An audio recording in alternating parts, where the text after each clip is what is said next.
100 እጥፍ።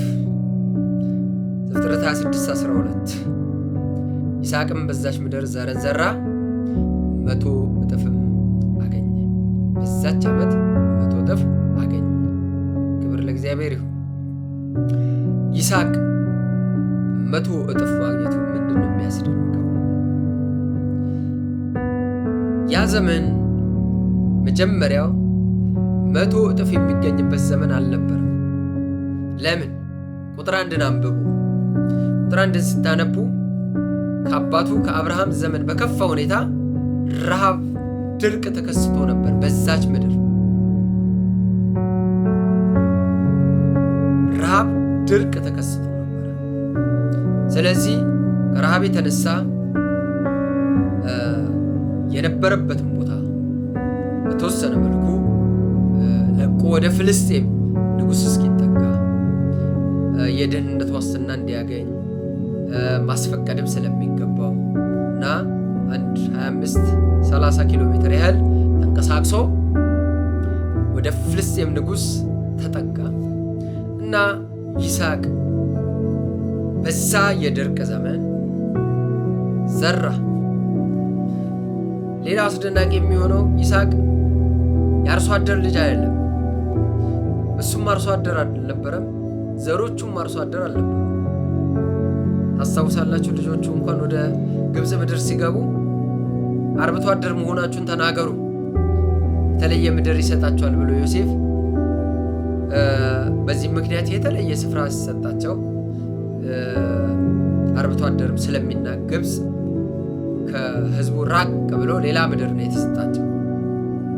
አርብቶ አደሮች ናቸው። ይስሐቅ አርሶም ዘርቶም አያውቅም ከዛ ፊት።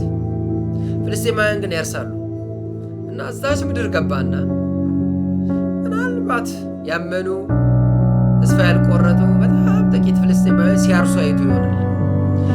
አብዛኛው ፍልስጤማዊ ግን ተስፋ ቆርጦ ዘርን ላለመዝራት የወሰነበት ዘሩን በምድር ላይ በትኖ ዝናብ የለ፣ ድርቅ ነው፣ ሊበቅል አይችልም። እንዲህ ነው እውነታው። ስለዚህ ዘርን ሊያባክን ስላልወደደ ዘርን አልዘራም። ይስሐቅ ግን ዘራ። በዛቸው ዓመት 100 እጥፍ አገኘ ይላል። ክብር ለእግዚአብሔር። ሌላው አስደናቂው ነገር በዛች ምድር ከበቀለ የሚበቅለው ስንዴና ገብስ ነው። ስንዴና ገብስ በተፈጥሮ 100 እጥፍ መስጠት ማፍራት የሚችላል። አንድ ቅንጣት መሬት ላይ ስትጥሉ ሊያበቅል የሚችለው ከ10 እስከ 25 ፍሬ ወይም ቅንጣት ነው ሊያበቅል የሚችለው።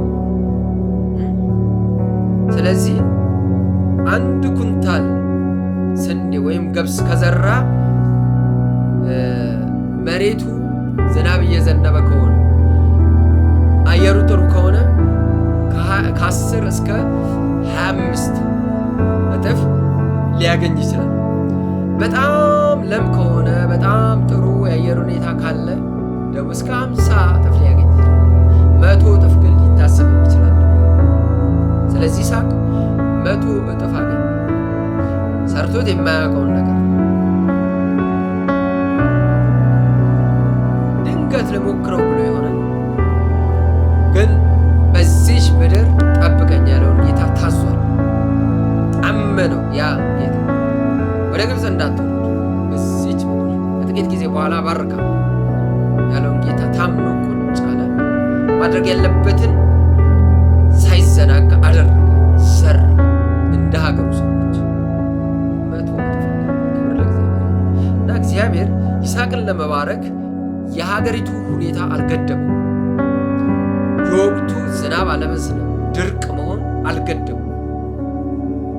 የኪዳን አባት ምን አለው? ልጁን ይስሐቅን ባረከው፣ 100 እጥፍ አገኘ። ሃሌሉያ። የወቅቱ ሁኔታ፣ የአየሩ ሁኔታ፣ የምድሪቱ ሁኔታ ሳይገደብ፣ ሃሌሉያ።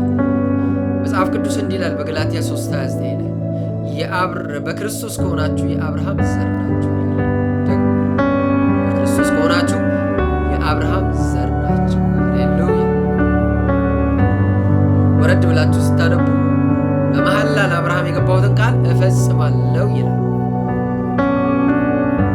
ስለ አባቱ ምን ይለዋል? ይስሐቅን ይባርከዋል። በተመሳሳይ በክርስቶስ የሆኑ ሁሉ የአብርሃም ልጆች ናቸው። ይስሐቅ የሥጋ ልጅ ነው፣ እኛ ደግሞ የመንፈስ ልጆች ነን ለአብርሃም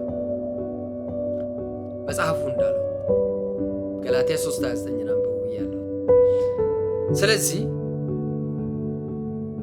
እግዚአብሔር የሀገሪቱን የወቅቱን ሁኔታ ይስሐቅን ለመባረክ እንዳላገደው እኔና እናንተ ያለንበት ሁኔታ የኑሮ ውድነት ሰማይ ቢደርስ፣ ዓለም ቀውጢ ብትሆን፣ ወደቦች ቢዘጋጉ፣ የእህል ሀገሮች እህልን መሸጥ ቢያቆሙ፣ ጦርነት ምድርን ሁሉ ቢቆጣጠር፣ እኛ የአብርሃም ልጆች ነን በክርስቶስ። ሃሌሉያ!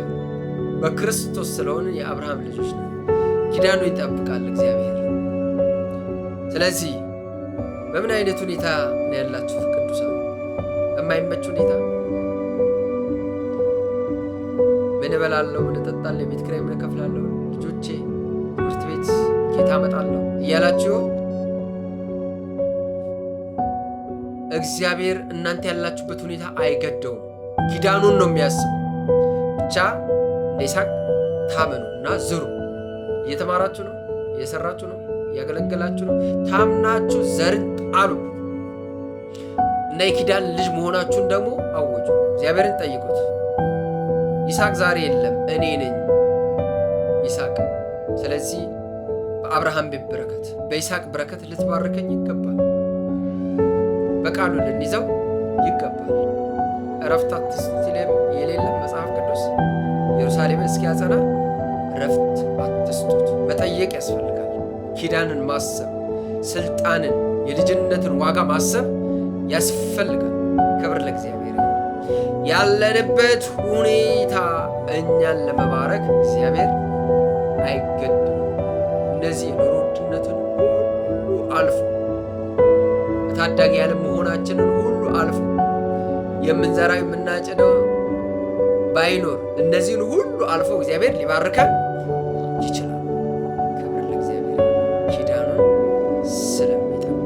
ስለዚህ እግዚአብሔር ታመን እንደሚል በእግዚአብሔር በይስሐቅ አምላክ እንታመን፣ ዘራችንንም በእምነት እንጣል። እግዚአብሔርን እንደ ይስሐቅ እንታዘዝ፣ እሺ እንበለው። ቆዩ ባለን ስፍራ እንቆይ። ቃየል ታስታውሳላችሁ፣ ደምን ስላፈሰሰ ምድር ከእንግዲህ ኃይሏን አትሰጥም ተባለ። ከአመፃ ከኃጢአት በመራቅ እንደ ይስሐቅ በመታዘዝ ጌታን እንጠብቀው። እግዚአብሔር ድንቅ ነው። ሃሌሉያ! አቤት እግዚአብሔር እሱ አምላክ የሆነው እንዴት ያደለው ምስጉን ሕዝቡ። አቤት እግዚአብሔር እሱ አምላክ የሆነው እንዴት ያደለው ምስጉን ሕዝቡ። በረሃብ ዘመን መናን አብልቶ ችግር ሲበዛ ሰላሙን ሰጥቶ ከፊት ከኋላ ሆኖት ከለላ እሱ ይመራዋል በድል በተድላ። አቤት እግዚአብሔር እሱ አምላክ የሆነው እንዴት ያደለው ምስጉን ሕዝቡ። አቤት አቤት እግዚአብሔር እሱ አምላክ የሆነው እንዴት ያደለው ምስጉን ሕዝቡ። አቤት እግዚአብሔር እሱ አምላክ የሆነው እንዴት ያደለው ምስጉን ሕዝቡ። ምድረ በዳውን ዓለም ልሞለት ጥቂቱ ነገር ጌታ ባርኮለት በሰላም ወጥቶ በሰላም ያድራል። እግዚአብሔር ሕዝቡን እንዴት ወዶታል። አቤት እግዚአብሔር እሱ አምላክ የሆነው እንዴት ያደለው ምስጉን ሕዝብ። አቤት